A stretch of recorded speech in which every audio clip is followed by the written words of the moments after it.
Biophysical প্রোফাইলে আমরা যে 4টা পয়েন্ট দেখি তার মধ্যে খুবই ইম্পর্ট্যান্ট একটা পয়েন্ট হচ্ছে ব্রিদিং মুভমেন্ট। তো আমরা এখন সেই ব্রিদিং মুভমেন্টটাই দেখছি। এই যে বাচ্চা যখন ব্রিথ করবে, মানে শ্বাস নিবে, তখন এই যে এরকম করে শ্বাস নিবে।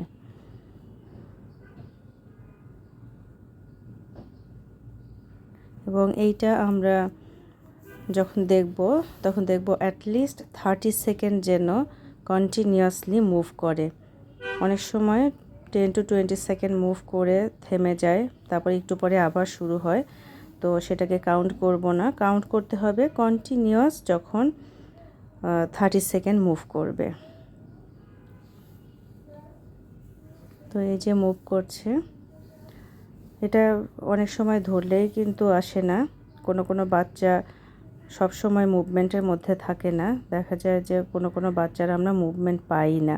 যেসব বাচ্চাগুলো সাধারণত লেস ফিটাল মুভমেন্ট হয়, এইসব বেবিকে বায়োফিজিক্যাল প্রোফাইল করতে দেওয়া হয়। তো সেক্ষেত্রে আমরা এই মুভমেন্টটা দেখব।